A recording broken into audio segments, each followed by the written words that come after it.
들으니까 제 마음이 막 뻥 뚫리는 것 같고 교회 지붕도 뚫리는 것 같은 그런 느낌이 있었어요. 예, 힘찬 찬양 너무 감사합니다. 우리 자주 쓰는 말 중에 하나가 정 때문에 산다, 정으로 산다 이렇게 얘기합니다. 사랑이 아니라는 거죠. 여러분 그러나 정도 사랑인 줄로 믿습니다. 아니에요? 정도 사랑인 줄로 믿습니다. 예, 옛날에 우리 어르신들이 이제 방송국에서 시골에 가가지고 어르신들 모아놓고 거기서 퀴즈를 하던 그런 프로그램이 있었어요. 그 가운데 이제 할머니가 이제 질문을 하고 할아버지가 맞추는 아니죠. 할아버지가 이제 뭐 이렇게 단어가 나오면 그걸 얘기하시고 할머니가 맞추는 그런 장면이 있었는데 할아버지가 설명했습니다. 우리 사이가 어떤 사이 그렇게 얘기했는데 답이 천생연분 이렇게 나올 줄 알고 얘기했는데 할머니가 왼수 그러셨잖아요. 그죠? 아주 답답해가지고 네 글자로 그렇게 얘기했는데 그거 말고 네 글자로 이렇게 얘기했더니 평생 왼수 뭐 이렇게 얘기했다는 얘기가 있어요. 그럼 그 얘기를 딱 들으면서 그쵸? 왼수인데도 같이 살아주니까 그 사랑이 얼마나 대단하냐 그런 생각을 하게 되었습니다. 그렇죠. 용납하니까 사는 거예요. 예, 정이 있으니까 사는 거고요. 사랑하니까 사는 줄로 믿습니다. 여러분 오랜 세월을 같이 한다는 건 그건 굉장히 위대한 일입니다. 그리고 그 가운데서 한 명을 먼저 보낸다는 건 정말 힘들고 어려운 일이죠. 오늘 바로 그런 장면이 나옵니다. 아브라함이 자신의 아내를 보내었습니다. 여러분 이 사라 물론 우르에서부터 같이 동행했고 하란에서도 같이 있었던 아내입니다.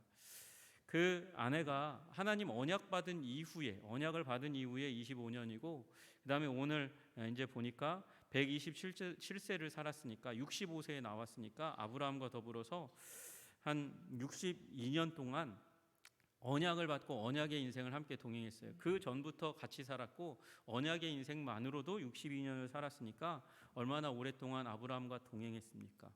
인생의 동행자이고 그리고 하나님의 언약을 함께 이루어가는 벗으로 그렇게 살았습니다. 지금 우리는 어떤 시대 가운데 살고 있습니까? 우리는 물질주의 세계관 가운데 살고 있습니다. 유물론적인 세계관 가운데 살고 있어요.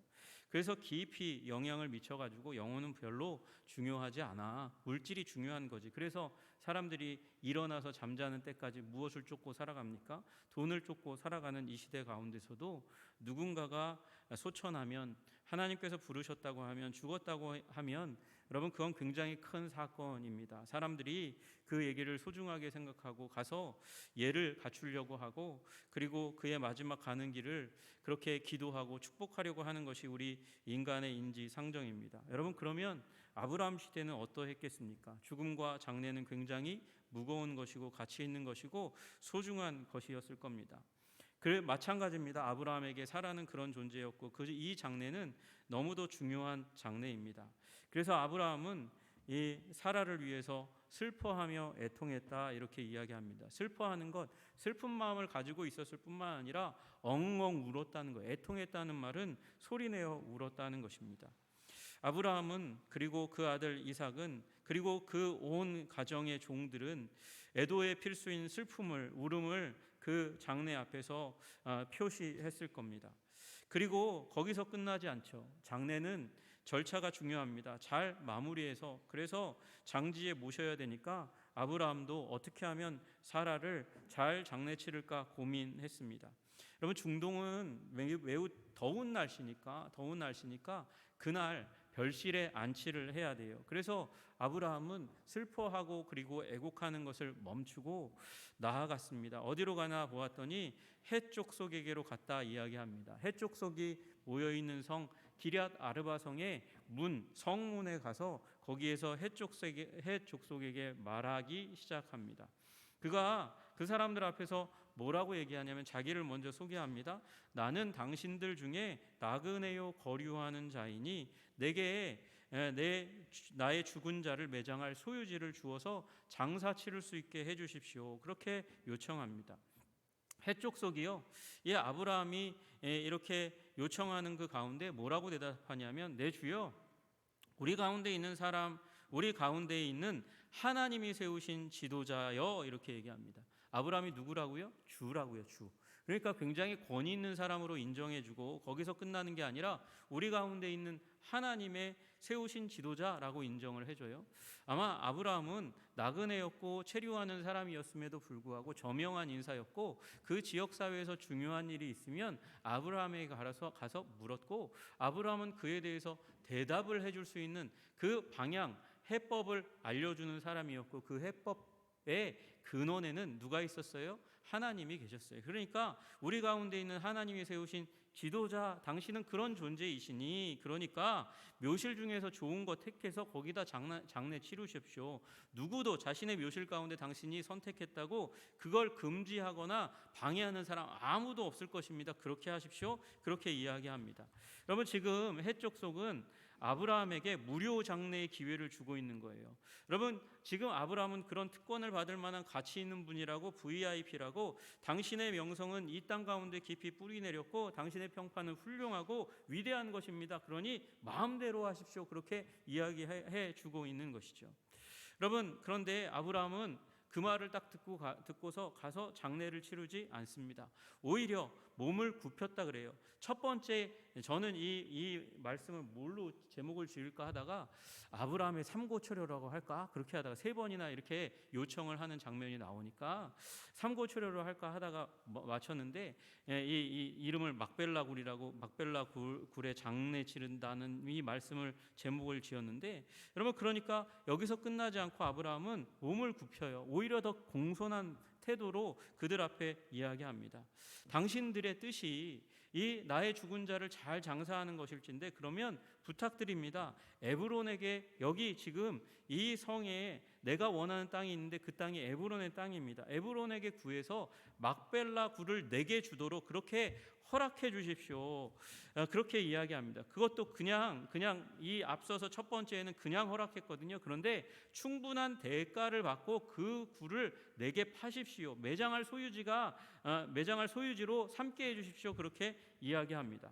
여러분 사실은 이 당시 가운데 이방인에게 이주민에게 지금 거류하는 자라고 얘기하는 건 이주민이라는 뜻이거든요. 나그네로 왔고 이주민 우리 지금 해족 속에 허락을 받아서 이 땅 가운데 거주하는 사람인데 그러니까 이방인인데 그 이방인에게 땅을 파는 게 안 맞는 일이에요. 원래 여러분 지금 우리나라 너무 좋아져가지고 외국 사람이 와가지고도 이 땅을 소유할 수 있는 소유의 권한이 생기는 일이 있습니다. 그런데 선교의 지혜에서 일어나는 어려운 일 가운데 하나는 우리가 선교지에 가서 교회를 지으려고 땅을 사는데 우리 외국인이 땅 사는 걸 허락하지 않아가지고 현주민 이름으로 하거나 그렇게 하다가 나중에 굉장히 어려운 일을 당하는 일들이 굉장히 많이 있어요. 여러분 그런 상황이에요. 이주민에게 원래 땅을 잘 팔지 않습니다. 그래서 이주민에게 땅을 팔려면 그 과정 가운데 가기 전에 먼저는 가족이나 친족에게 물어봐야 돼요. 내가 돈이 필요해서 땅을 팔려고 하는데 가족 중에서 친족 중에서 누구 살 사람 있습니까? 물어봐야 되고 그래서 없으면 그러면 어떻게 해야 되냐면 그 지역사회의 유지에게 가가지고 매물이 있습니다. 내가 돈이 필요하니 땅을 팔 테니까 당신이 중재를 서주십시오.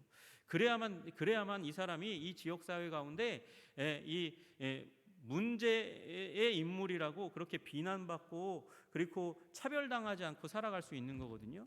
그런 상황 가운데서 아브라함이 지금 무슨 얘기를 하고 있는 거냐면 땅을 나에게 거류민인 나에게 이주민인 나에게 팔라고 얘기하고 있는 거예요. 이 말을 마침 에브론이 그 성문에 있었어서 일어나서 대답합니다.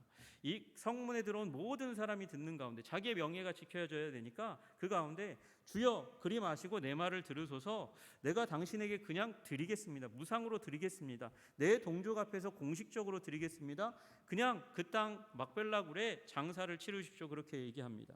충분한 대가 없이도 그 땅을 당신에게 줄 수 있다고 이야기하고 정중한 대화가 오고 가지만 여러분 그렇다고 이 말에 아브라함이 덥석 수용하면 무슨 일이 일어나냐면요. 아브라함의 명예가 떨어지고 그리고 그가 가지고 있는 에브론이 가지고 있는 호의가 무시받는다고 생각하는 사회 가운데서 아브라함이 얘기하는 거니까 아브라함은 그런 문화를 잘 알고 있으니까 그 문화 가운데 그냥 덥석받지 않고 다시 한번 얘기합니다. 몸을 굽혀서 다시 한번 청하는 거예요. 그 땅의 백성이 듣는 데서 당신이 합당히 여기면 내가 그 밭값을 당신에게 주겠습니다. 밭값 줄 테니까 그 돈을 받으시고 그리고 내게 나의 죽은 자를 장사할 수 있는 그런 기회를 주십시오. 그렇게 얘기합니다. 사람들이 다 듣고 있는데 아무 말도 하지 않거든요.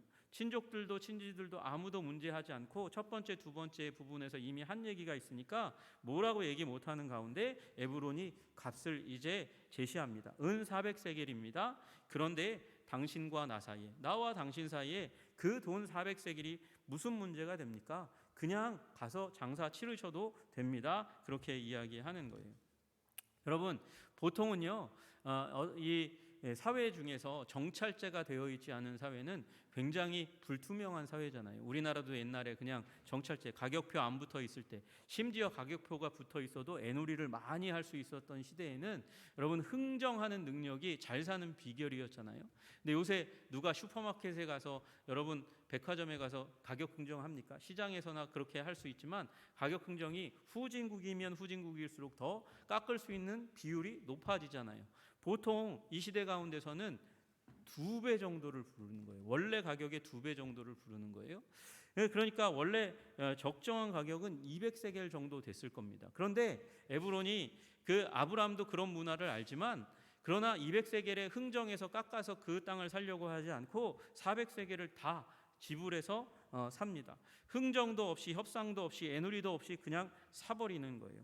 왜 그렇습니까? 아브라함은 이것을 깎아서가 아니라, 내가 어떤 특혜를 입어서가 아니라 정당한 가격을 주고 샀다는 것을 표시하기 위해서, 그래서 원래 이 당시 가운데 도량형이 통일되어 있지 않기 때문에 그냥 대충 자기 집의 가격 저울로 400세겔 그렇게 치거나 다른 사람의 저울로 해도 되는데, 시장의 공식 저울에다가 400세겔을 달아서 조금도 애누리 없이 그에게 지불하고 그것을 자기 소유로 삼았다, 그렇게 이야기합니다.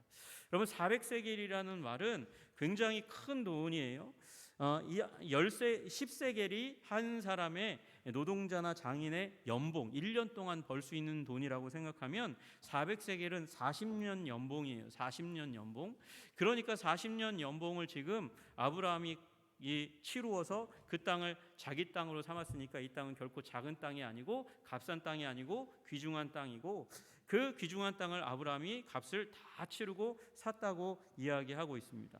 왜 이 땅이 이렇게 비싸냐 하면, 이 땅이 어디라고요? 기럇 아르바라고요. 기럇 아르바는 아르바의 성읍이라는 뜻이거든요. 아르바는 넷, 4라는 뜻이에요. 4라는 뜻이라는 말은 뭐냐면 길이 4개가 만나는, 그러니까 교차로를 의미하는 거죠. 지금도 사거리 땅 비싸요? 안 비싸요? 다른 땅보다는 훨씬 더 비싼 거죠. 그 사거리 땅이 바로 기럇 아르바, 나중에 헤브론이라고 불리우는 땅이고, 그 땅에서 막벨라라고 하는 그 굴, 처음에 사라를 장례 치르려면 그저 한두 평 정도의 땅이면 충분하지 않겠어요?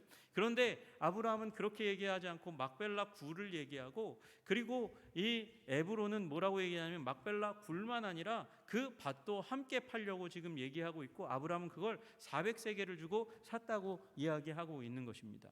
막벨라 굴만 아니고 그 밭과 그 밭을 에워싸고 있는 모든 나무들까지도 함께 다 구매했다고 이야기하고 있는 것이죠. 그래서 완전히 자기의 소유로 삼았습니다. 아브라함이 그 앞에 우물 달린 땅을 하나 누구에게요? 이제 구했던 적이 있었잖아요. 무엇을 대가로 치르고요? 암양 7마리 새끼를 가지고 치루어서 아브라함이 이제 땅을, 이 우물 달린 땅 브엘세바를 얻은 적이 있었습니다. 그러나 그 땅, 아브라함이 떠나가면 어떻게 됩니까? 우물 달린 땅은 사람들이 경쟁이 심해요. 그리고 그 작은 땅이기 때문에 소유권을 주장하기도 굉장히 쉽지 않습니다. 그러나 지금 아브라함은 드디어 땅다운 땅을 비로소 소유하게 되는 그런 순간에 오게 되는 거예요. 3번에 걸친 간절한 요청으로 가문의 묘지를 마련했습니다. 여러분, 그런데 오늘 이 창세기 23장은 굉장히 좀 이상한 장이라는 걸 여러분이 읽어보시면서 보셨을 거예요. 여러분, 아브라함 개인적으로 따지면 아내가 죽은 사건이 더 심각하고 어려운 일이지만, 여러분, 그것은 1, 2절, 슬퍼하는 것은 1, 2절에서 딱 끝내고 오히려 그 나머지 장을 땅을 얻기 위해서 거래하는 것으로 가득 차 있는 장으로 이 23장은 채워져 있습니다.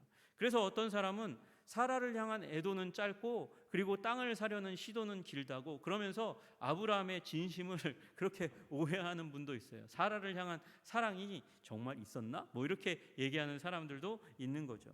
여러분, 그러나 오늘 본문 사실은 그냥 에브론에게서 이 땅을 400세겔 주고 샀다, 한 절 두 절로도 마무리할 수 있는 것을 왜 이렇게 길게 쓰고 있을까요?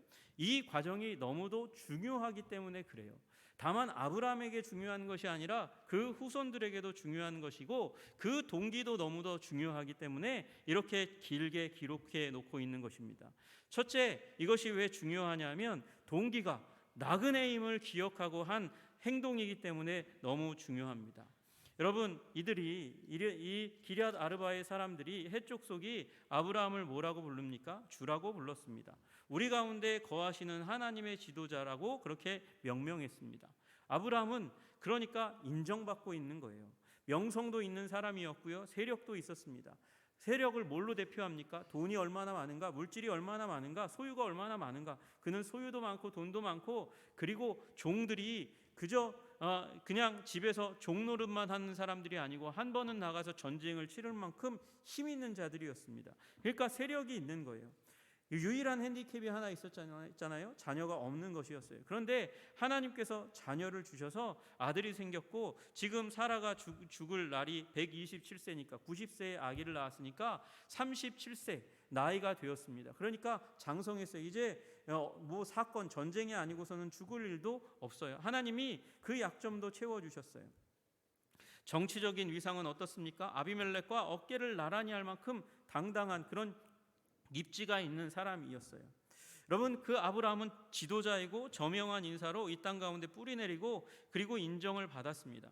어쩌면 우리는 이것이 인생의 목표일지 몰라요. 누군가에게 내 명함을 딱 내밀면 누군가가 나에 대해서 그냥 몇 마디만 설명해도 나를 알아들을 수 있는 강력한 힘 있는 입지를 갖추는 것, 그것이 사람들이 원하는 거죠. 그래서 사람들에게 중요한 사람으로 VIP로 인정되는 것, 그것이 우리 인생의 목표일지 모르겠습니다. 다른 사람의 입에서 그렇게 아브라함이 인정받았어요. 그런데 아브라함은 그게 중요하지 않아요. 아브라함은 뭐라고 얘기합니까? 자신의 정체성을 나는 나그네입니다. 나는 당신들 가운데 우고하는 자에 불과합니다. 실제로도 그는 나그네였고 그리고 또 하나 자기 자신을 하나님의 약속받아서 그 약속을 향하여 걸어가고 있는 뭐라고요? 나그네라고요. 순례자로요. 그렇게 자기 자신을 여겼던 거예요. 여러분, 그래서 아브라함은 지금 끈질기게 지금 이 해족속 사람들 앞에서 간청을 하고 있는 것입니다. 겸손하게 허리를 굽혀서 간청하고 있는 거예요. 여러분, 히브리서 11장에 보면 이 믿음의 사람들에 대한 쭉 리스트를 나열합니다. 아벨로부터 시작해서 아브라함까지 나열하다가 히브리서 11장 13절에 이렇게 얘기합니다. 이 사람들은 다 믿음을 따라 죽었으며 약속을 받지 못하였을 때 그것들을 멀리서 보고 환영하며 또 땅에서는 외국인과 나그네임을 증언하였으니. 여러분, 그러니까 믿음을 따라 살다가 믿음에 따라서 죽었다는 거예요. 사는 것도 믿음으로 죽는 것도 믿음으로 살았는데 그 믿음은 어떠한 믿음이냐? 약속에 대한 믿음이었다는 거예요. 약속을 받지 못하였을 때, 여러분, 하나님이 약속을 주셨어요. 그런데 약속의 종착지에는 이르지 못했다는 거예요. 여러분, 종착지에 이르지 못한 사람은 여행객이 아니에요. 이 종착지에 이르지 못한 사람이 여행객이고 이르면 도달하면 더 이상 나그네가 아닌 거죠. 여러분, 이 사람 믿음의 사람들은 외국인과 나그네로 스스로를 증언했대요. 약속을 하나님이 주셨는데 그 약속까지 이르지 못했어요. 그러니까 그 약속을 향해서 항상 전진해 가는 어떤 사람으로요? 영적인 나그네로 자기 자신, 하나님의 약속의 나그네로 자기 자신을 여겼다는 거예요. 아브라함은 지금 사람들 앞에서 나는 나그네입니다, 나는 이주민입니다, 그렇게 얘기했던 것이 실제로도 그렇지만 하나님이 주신 약속의 측면에서 더욱 그러한 것이죠. 그래서 자기 자신을 그렇게 이야기하고 있는 거예요. 여러분, 자기 인생길에 동반자였던 사라가 죽었습니다. 사라가 죽으면 아브라함은 무슨 생각을 할까요? 내가 10살이나 더 많은데 사라가 먼저 하나님의 부름을 받았네. 그러면 나의 나그네 인생도 이제 얼마 남지 않았겠구나. 하나님이 주신 숙제, 약속이 있는데 그 약속을 이루어가는 과정 가운데 내 인생에 다다르지 못할지 모르겠어.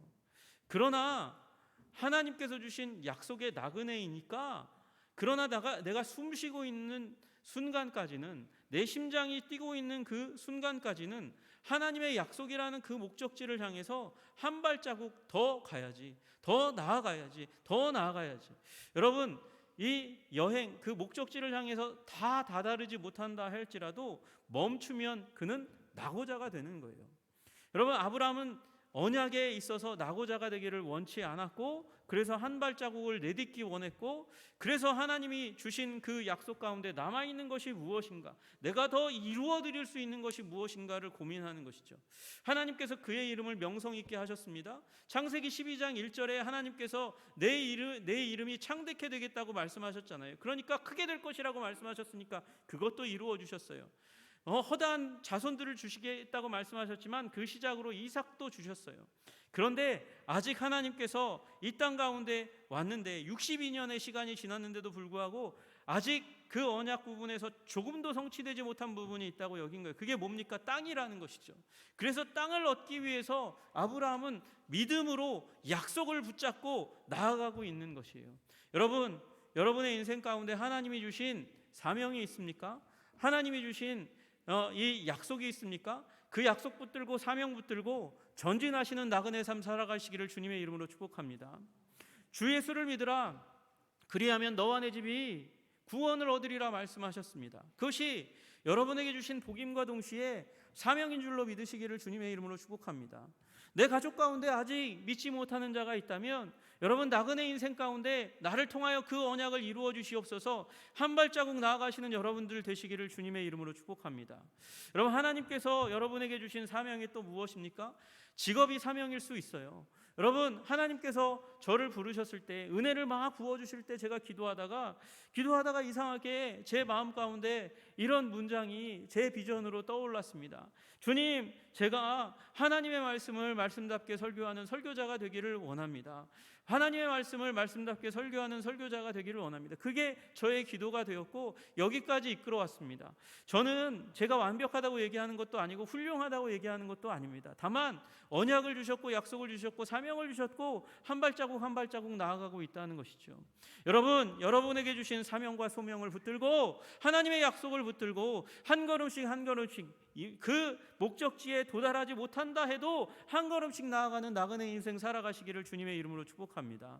목적지에는 주님께서 우리를 이끌어 가실 거예요. 결국은 가게 하실 거예요. 그러니 오늘 살아있는 동안, 숨이 붙어있는 동안, 심장이 뛰고 있는 동안 사명의 삶 살아가시는 여러분 되시기를 주님의 이름으로 축복합니다. 여러분, 아브라함은 사명의 사람이고 언약의 사람이었습니다. 우리가 다 아시는 대로 이 창세기 17장 가운데 하나님께서 아브라함에게 주신 말씀이 있어요. 나는 전능한 하나님이라. 갑자기 나타나셔서 하나님께서 전능한 하나님이라. 너는 내 앞에서 행하여 완전하라. 그러니까 내 앞에 하나님이 계시다는 사실을 기억하고 그것을 기억하는 것이 완전하게 되는 방식이라고 말씀드렸잖아요. 그리고 그 하나님께서 이렇게 말씀하셨어요. 내가 내 언약을 나와 너 사이에 두어 너를 크게 번성하게 하리라. 아브라함이 크게 번성하는 비결이 뭐냐면 하나님과 나 사이에 있는 언약, 그 언약을 기억하는 것이죠. 여러분, 아브라함은 그래서 나그네로 살아갈 때 하나님의 약속에 따라서 오늘 행동을 하는 거예요. 여러분, 만약에 그가 인정을 따라서 장례를 치루었다면 어떻게 했겠습니까? 메소포타미아로 갔을지 모릅니다. 원래 사람들은 고향에 많이 가니까요. 여러분, 우리 이 땅에서 태어난 분들도 돌아가시면 생활의 터전과 상관없이 고향에 묻히기를, 선산에 묻히기를 원하는 사람들 많이 있잖아요. 여러분, 실향민이여야, 북한에 고향을 둔 사람들이어야 이 땅 가운데서 장지를 마련하고 가정묘지를 마련하는 일들이 많이 있습니다. 그런데 아브라함은 어느 땅을 취해요? 약속의 땅 가운데 있는 그 한 땅을 생각하다가 막벨라굴 400세겔의 돈을 치르고 그리고 그 땅을 자기 것으로 삼았습니다. 여러분, 아브라함은 왜 이렇게 행동했을까요? 아브라함은 알고 있었어요. 이 나의 후손들이 결국은 이 가나안 땅 가운데서 떠나가서 어디에 있을 것이라고요? 어느 나라인지 주님께서 말씀하시지 않았지만 어느 나라 안에서 400년 동안 종살이를 할 것을 알고 있었어요. 창세기 15장에 말씀하시잖아요. 여호와께서 아브라함에게 이르시되 너는 반드시 알라. 내 자손이 이방에서 객이 되어 그들을 섬기겠고 그들을 400년 동안 내 자손을 괴롭히리니 그들이 섬기는 나라를 내가 징벌할지며 그 후에 내 자손이 큰 재물을 이끌고 나오리라. 여러분, 아브라함이 만약에 정말 오해했다면 400년 동안 어차피 그 애굽 땅 가운데, 우리가 알잖아요, 애굽 땅이라는 거. 애굽 땅 가서 종살이 할 건데 뭐 여기에 400세겔 치를 필요가 있나? 그러고 안 치르고 첫 번째 얘기했을 때 그때 그냥 장례를 치루었을 수도 있겠지만, 여러분, 이 에브론이라는 사람, 그때의 관행에 따르면 여러분 그 후손이 정식적인 이 계약 절차와 그리고 매매 절차를 거치지 않으면 그 후손들이 이 땅 우리 건데요, 빌려준 거죠. 오해하셨어요. 그리고 400년 동안 그 사람들이 사라지면 그 땅을 자기 것으로 충분히 삼을 수 있지 않겠습니까?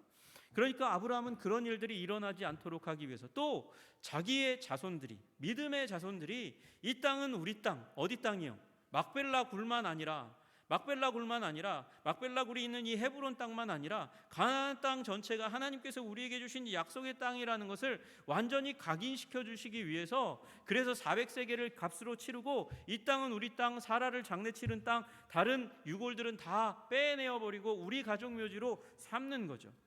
여러분, 아브라함은 믿음의 행동을 하고 있는 거예요. 이 후손 대대로 우리 민족이 기억할, 우리의 소유로 기억할 땅의 중심지를 어디로 삼겠다? 헤브론으로 삼겠다. 여기 기럇 아르바 막벨라 굴로 삼겠다. 그렇게 결정한 것이죠. 그래서 나중에 자기도 거기에서 장사 지내고, 이삭도 리브가도 거기에다 장사 지내고, 그 다음에 야곱이 요셉이 있다는 소식을 듣고 온 가족이 어디로 갑니까? 애굽으로 다 가죠. 그런데 창세기 49장에 야곱이 죽어가면서 뭐라고 얘기합니까? 내가 내 조상들에게로 돌아가리니 나를 햇사람 에브론의 밭에 있는 굴에 우리 선조와 함께 장사하라. 그 땅 우리 땅이니까, 아브라함이 에브론에게 산 땅이니까 거기다 장사 지내주시오. 그래서 이 요셉이 바로의 허락을 받아서 온 가족을 이끌고 이 야곱의 유고를 가지고 가서 거기다 장사에 지내잖아요. 나중에 요셉이 죽습니다. 요셉이 죽었을 때 어떻게 얘기합니까? 내가 죽으면 내 유고를 잘 보관했다가 출애굽할 때, 애굽에서 나아갈 때에 내 유고를 꺼내어다가 어디다가? 막벨라 굴에 장사 치루어 주시오. 그렇게 이야기하는 거잖아요. 여러분, 그러니까 이 믿음의 행동, 약속에 따라서 한 이 믿음의 행동 때문에 이 막벨라 굴은, 헤브론은 이스라엘의 중심으로, 그 심정의 중심, 영혼의 고향이 되는 일이 일어나는 거죠. 여러분, 나중에 이제 정복 전쟁이 일어납니다. 하나님께서 여호수아를 통해서 정복하고 있는데 한 사람이 나옵니다. 이 산지를 내게 주소서. 그렇게 이야기하는 한 사람, 갈렙이 나오죠.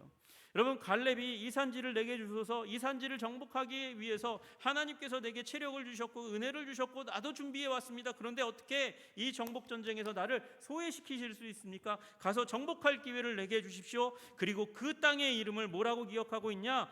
여호수아서 14장 13절에 여호수아가 여분네의 아들 갈렙을 위하여 축복하고 헤브론을 그에게 주어 기업을 삼게 하매, 바로 헤브론이 바로 이 땅인 거예요. 막벨라 굴이 있는 그 땅이라는 것이고, 이 갈렙이 그 심정을 끌어올려 그 열정을 가지고 정복하려고 했던 그 땅이며, 나중에 이 다윗이 전체 이스라엘의 왕이 되기 이전에 유다 지파의 왕으로 있을 때 그 성도로 삼았던 것이 바로 이 헤브론 땅인 것이죠. 그래서 헤브론 땅이 이스라엘의 한 중심지로 자리 잡는 거예요. 누구 때문에? 아브라함의 믿음의 행동 때문에.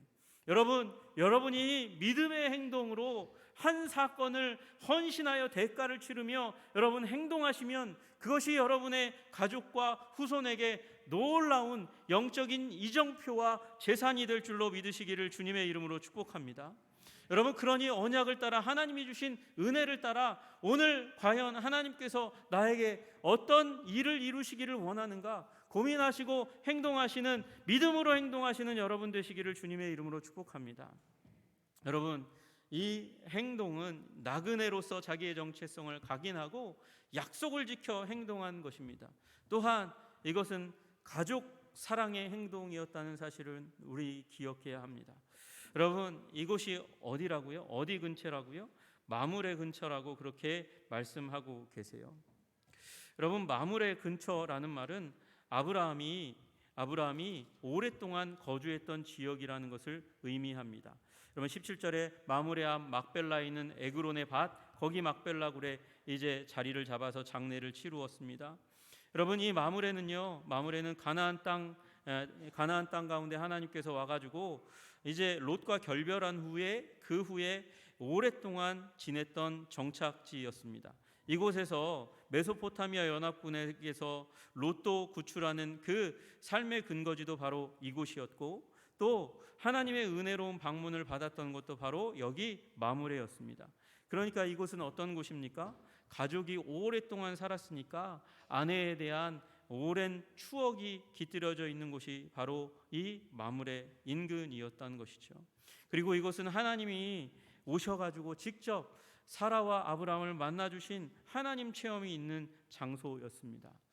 여러분 그러니까 가정 가운데에 하나님이 깃들어져 있는 놀라운 자리가 마므레이니까 그 마므레 인근에 이 막벨라 굴을 삼은 거예요. 중심으로 삼은 거예요. 여러분 우리도 마찬가지입니다. 우리 언약의 삶 가운데, 사명의 삶 가운데 가족이 소외되면 안 돼요. 가족이 항상 중심에 있어야 되는 줄로 믿으시기를 주님의 이름으로 축복합니다. 여러분 바로 그리고 그 자리가 하나님 체험의 자리였어요. 여러분의 가정이 하나님이 오시고 은혜 주시고 복 주시는 가정 되게 하시기를 간절히 소원합니다. 여러분 가정을 그런 곳으로 삼아가시는 여러분의 결단이 있기를 소원합니다. 여러분 또 한 군데 있잖아요. 우리 가족의 사랑이 담겨져 있고, 그리고 하나님의 체험, 하나님을 만나는 체험이 덧입혀지는 자리. 여러분 그곳이 어디입니까? 여러분 우리의 가정일 뿐만 아니라 바로 그것이 교회인 줄로 믿으시기를 주님의 이름으로 축복합니다. 여러분 우리 자녀들이 다 자라고 일가를 이루면 부모님과 같은 곳에 모여서 살면 참 좋겠지만 그렇지 못한 일들이 일어나잖아요. 자녀들이 다른 도시에 직장 때문에 옮겨가고 흩어져서 다른 집에서 사는 일이 있습니다. 아무리 자주 찾아뵙고 효도하기를 원하는 마음이 있어도 여러분 그 일이 쉽지 않습니다. 그런데 어디에서 그 일이 일어납니까? 교회에서 가족이 만납니다. 그냥 우리의 가족, 육신의 가족뿐만 아니라 영적인 가족도 만납니다. 그곳에서 하나님을 만나는 체험을 하면서 곤고하게 굳건하게 가정이 교회가 하나가 되는 일들이 일어나는 것을 우리는 보게 됩니다. 여러분 그러니 사랑의 자리로 여러분 우리의 가정을 삼아가시고 교회를 삼아가시고 여러분의 인생 삼아가시는 일들이 일어나기를 주님의 이름으로 축복합니다. 여러분 기랴다르바는 네 길이 만나는 사거리라는 말씀을 드렸어요. 이 이름이 뭘로 바뀌었다고요? 헤브론으로 바뀌었다고요. 헤브론의 의미는 무엇입니까? 헤브론은 연합, 동맹, 교통이라는 의미입니다. 여러분 서로 교통해서 서로 의견을 나누어서 연합하고 동맹을 맺는 자리다. 여러분 누구에게요? 여러분 아브라함이 믿음을 가지고 이 땅을 샀더니 이 땅이 이 이스라엘 온 지파의 영혼의 고향이 되어서 이스라엘 백성들을 하나로 엮는, 연합하게 하는, 동맹하게 하는 자리가 되었다. 그렇게 말씀하시는 거예요. 아브라함이 어떻게 이런 일을 할 수 있었습니까? 아브라함이 복받았기 때문입니다. 400세겔의 값을 치루었습니다. 사람들이 하나님의 지도자라고 그렇게 이야기했습니다. 아브라함은 하나님의 임재가 있는 사람이었습니다. 그래서 그들이 이 아브라함에게 묘지를 그냥 주겠다고 얘기할 만큼 아브라함은 이웃과 화평의 관계 가운데 들어갔습니다. 여러분 제가 한번 복에 대해서 말씀드릴 때 복은 물질적인 부여일 뿐만 아니라 하나님이 그 인생과 함께 하는 것이고, 그리고 그 결과로 이웃과 화평의 관계 가운데 들어가는 것이라고 말씀하였습니다. 여러분 그리고 그 능력을 가지고 아브라함은 지금 언약을 이루었습니다. 여러분 하나님께 복 받으시는 여러분 되시기를 주님의 이름으로 축복합니다. 여러분 그래서 나그네 인생 살아갈 에너지가 생기고 약속을 여러분의 인생을 통해서 하나님께 이루어 드릴 뿐만 아니라 우리의 가족, 우리의 교회도 복되고 아름답고 견고하고 화평과 연합을 누리게 하시는 그 은총 가운데 들어가게 하시기를 주님의 이름으로 축복합니다. 기도하겠습니다.